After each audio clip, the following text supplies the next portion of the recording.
MS યુનિવર્સિટીમાં science ફેકલ્ટીના VM Shah ઓડિટોરિયમમાં શૈક્ષણિક લેખન પરના લેખકોના વર્કશોપનું આયોજન કરવામાં આવ્યું હતું। એમએસ યુનિવર્સિટીની સાયન્સ ફેકલ્ટી ખાતે શૈક્ષણિક લેખન પરના લેખકોની વર્કશોપ યોજવામાં આવી હતી, જેનો હેતુ ભારતીય ભાષા એટલે કે ગુજરાતીમાં ઉચ્ચ શિક્ષણ માટે પાઠ્યપુસ્તકો વિકસાવવાનો છે। આ ઇવેન્ટનું આયોજન ભારત સરકારના શિક્ષણ મંત્રાલયના નેજા હેઠળ કરવામાં આવ્યું હતું। આ સીમાચિહ્નરૂપ કાર્યક્રમ ભારતીય ભાષા સમિતિ અને યુજીસી નવી દિલ્હી દ્વારા સમર્થિત છે અને ગુજરાતી ભાષા સંવર્ધન સમિતિના સહયોગથી આયોજિત છે। આ વર્કશોપમાં યુનિવર્સિટીના વાઇસ ચાન્સેલર અને નોડલ ઓફિસર, ગુજરાતી ભાષા સંવર્ધન સમિતિ doctor Vijay Kumar Shrivastava, UGC joint secretary bureau head Bharatiya Bhasha university grant commission Navi Delhi doctor Archana Thakur, UGC joint secretary bureau head Bharatiya Bhasha university grant commission Navi Delhi और पद्मश्री पूर्व vice chancellor, Saurashtra university professor doctor Sitanshu Yashchandra, registrar doctor K M. Chudasama, professor और dean उपस्थित रहा था। આ વર્કશોપ રાષ્ટ્રીય શિક્ષણ નીતિ 2020ના વિઝનને અનુરૂપ પ્રાદેશિક ભાષાઓમાં શૈક્ષણિક શ્રેષ્ઠતાને પ્રોત્સાહિત કરવાની એક મહત્વપૂર્ણ પહેલ છે।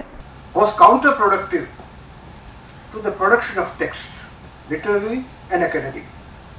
Trash was produced during the Soviet days in literature. Great Russian literature came out of the pen of the dissenters. This is an experience I had, a long journey, and I would like to share it with the मंच के साथ भी और सभागार के साथ भी।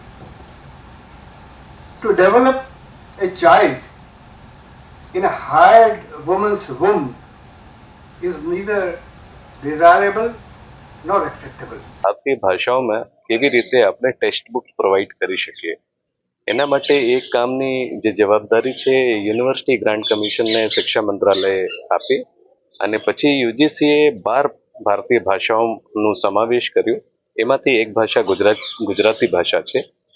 MSU nodal university છે એટલે એ કાર્યક્રમનું આયોજન આપણે એમએસ યુનિવર્સિટીમાં થયું અને આપણે યુજીસીના અને શિક્ષા મંત્રાલયના આભાર વ્યક્ત કરીએ છીએ કે એ કામ માટે એમએસ યુનિવર્સિટીનો ચુનાવ કર્યા અને એમએસ યુનિવર્સિટીના નેતૃત્વમાં એ 40થી 50 પુસ્તકોના ગુજરાતી ભાષામાં નિર્માણ થશે।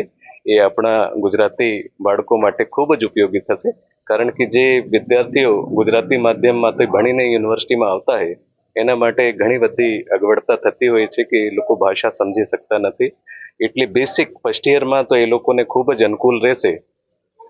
મીડિયમ ઓફ ટીચિંગ ગમે તે હોય, એ ઇંગ્લિશ પણ થઈ શકે, પણ એને સમજવા માટે કોઈ એમની માતૃભાષામાં પુસ્તક હોય તો એ વધારે સારી રીતે સમજી શકે। એના માટે એ 40થી 50 પુસ્તકો લગભગ માર્ચ સુધીમાં પૂરી થશે અને એનું જે અપલોડિંગ છે એ યુજીસીની વેબસાઇટમાં ઈ કુંભ કરીને પોર્ટલ છે। એ જ્યારે પુસ્તકનું લેખનનું સંપૂર્ણ કાર્ય રિવ્યૂ પછી થઈ જશે તો ISBN નંબર સાથે એ બધી પુસ્તકો અપલોડ કરવામાં આવશે અને બધા વિદ્યાર્થીઓ એનો લાભ લઈ શકશે। સમાચારોના સતત અપડેટ માટે TNN ન્યૂઝને YouTube પર સબસ્ક્રાઇબ કરી બેલ આઇકોન પ્રેસ કરો અને અમારી સાથે જોડાયેલા રહો Facebook, Instagram અને Twitter ઉપર।